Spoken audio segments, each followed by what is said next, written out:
The 16th Street Baptist Church bombing on 15th of September 1963 marked a horrifying chapter in the history of Birmingham, Alabama. This act of terrorism, orchestrated by local members of the Ku Klux Klan, targeted the predominantly African-American church, resulting in the deaths of 4 young girls and leaving a community shattered. The attack not only claimed innocent lives, but also ignited riots and further violence in the city. Birmingham, Alabama, played a pivotal role in the civil rights movement of the 1960s. The city was rife with protests, marches, and sit-ins, all aimed at combating racial segregation and discrimination.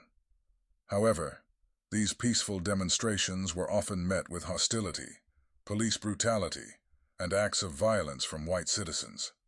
Birmingham had earned the notorious nickname Bombingham, due to the frequency of bombings targeting African-American homes and churches. Amidst this tense backdrop, the 16th Street Baptist Church symbolized hope, unity, and resistance for the African-American community. The 16th Street Baptist Church in downtown Birmingham was a beloved institution within the African-American community. Its prominent position, blocks away from the city's commercial district and city hall, made it a central meeting place for civil rights activists. Constructed in 1911, the church served as a social center, lecture hall, and sanctuary for African Americans in the deeply segregated city. It became the headquarters for civil rights mass meetings and rallies, including the desegregation campaign known as Project C, organized by Reverend Fred Shuttlesworth.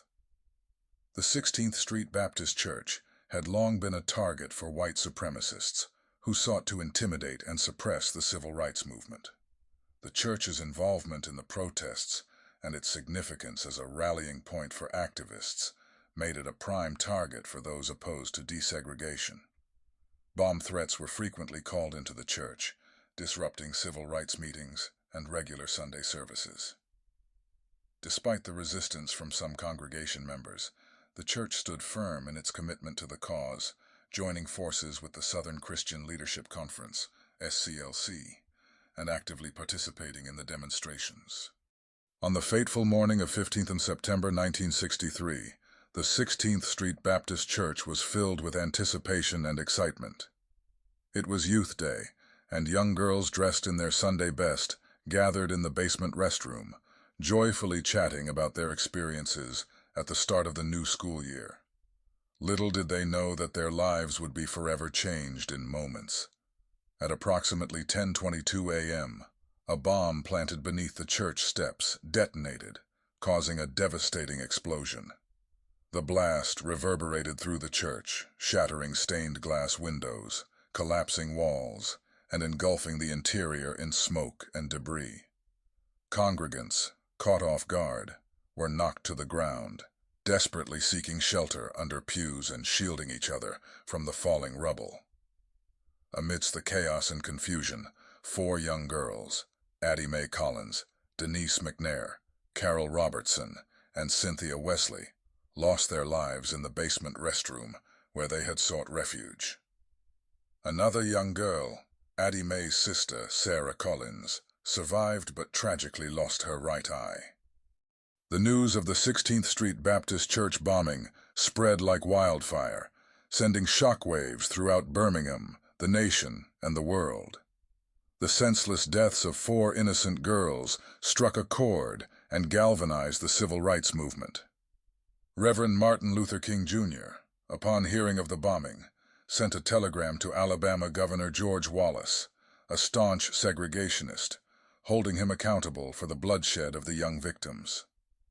The tragic incident spotlighted the violent struggle for civil rights in Birmingham, drawing attention to the urgent need for change. In the aftermath of the bombing, Birmingham descended into chaos. 2 months later, the nation faced another devastating blow with the assassination of President John F. Kennedy.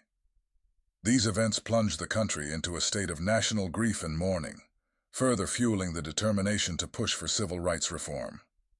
The deaths of the 4 girls, coupled with Kennedy's assassination, played a significant role in the eventual passage of the 1964 Civil Rights Act, a landmark legislation aimed at combating racial discrimination.